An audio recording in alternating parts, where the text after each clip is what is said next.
Einen schönen guten Morgen allerseits, lieber Herr Can, liebe Teilnehmerinnen und Teilnehmer der Veranstaltung, verehrte Vertreterinnen und Vertreter der Medien.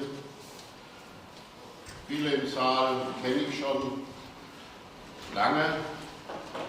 Ich will jetzt aber nur eine Person besonders hervorheben und besonders herzlich begrüßen, nämlich Margrethe Bause, weil sie lange im Bundestag als Mitglied des Menschenrechtsausschusses für diese Themen eingestanden ist und als eine Vertreterin des Gewissens der deutschen Nation bezeichnet werden kann.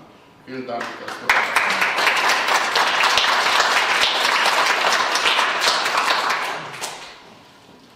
Wir tagen hier im Haus, im Europäischen Haus, in Räumen des Europäischen Parlaments. Das passt gut, denn das Europäische Parlament hat sich sehr intensiv mit der Frage der Unterdrückung der Uigurinnen und Uiguren auseinandergesetzt. Das Europäische Parlament hat eine sehr klare Position bezogen und ich würde mir wünschen, wir hätten eine europäische Phalanx von Parlamenten, die gemeinsam so intensiv für die Menschenrechte gerade in diesem Fall eintritt.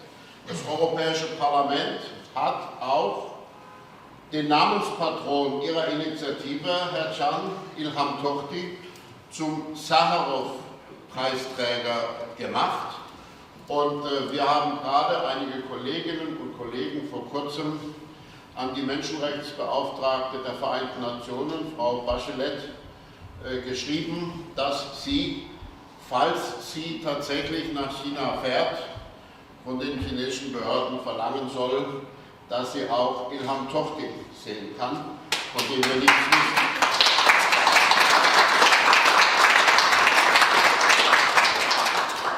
Ich habe vor kurzem in Washington seine Tochter getroffen, Jawar Ilham, und sie kommt auch in Kürze nach Europa. Und ich glaube, man kann wirklich sagen, es hat sich hier eine internationale Kooperation zur Unterstützung des Anliegens versammelt, das wir gerade heute gemeinsam besprechen wollen. Sie haben den Titel gewählt, die Krise der Uigurinnen und Uiguren. Davon kann man sicher sprechen, aber diese Krise ist eben nicht eine, die nur die Uigurinnen und Uiguren betrifft, sondern es ist eine Krise, die zugleich eine Krise der Humanität, eine Krise der internationalen Verantwortung ist und damit eine Krise, die alle angeht. Und Sie haben es zu Recht gesagt, Herr Can, wir erleben gegenwärtig eine neue Achsenbildung zwischen verschiedenen autoritären und totalitären Herrschern, die mit diesem revisionistischen Dokument vom 4. Februar diesen Jahres am Rande der Olympischen Spiele klargemacht hat, dass sie nicht damit zufrieden sind, nur die Bürgerinnen und Bürger der jeweils eigenen Länder zu unterdrücken, sondern dass sie auch sehr offen die Absicht vertreten, auf der Basis ihrer Zusammenarbeit eine neue Weltordnung zu errichten, die nicht auf den Prinzipien der Menschenrechte, nicht auf den Prinzipien des internationalen Rechts gegründet wäre, sondern die nach dem alten zynischen Spruch Might makes right strukturiert sein soll. Der Mächtige handelt, wie er will, der Schwache leidet, wie er muss.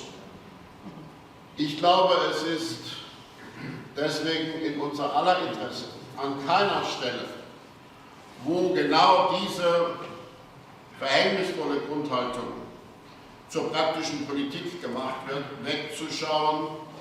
etwas Wichtigeres zu tun zu haben, sondern dass wir uns dem gemeinsam widmen. Ich danke Ihnen allen, dass Sie gekommen sind, damit wir das heute hier gemeinsam tun. Ich danke Herrn Can für die Initiative. Ich danke der Ilham Tohti-Initiative und der Gesellschaft für rote Völker für die Kooperation, die intensive Kooperation in der Vorbereitung. Und jetzt wünsche ich Ihnen und uns ein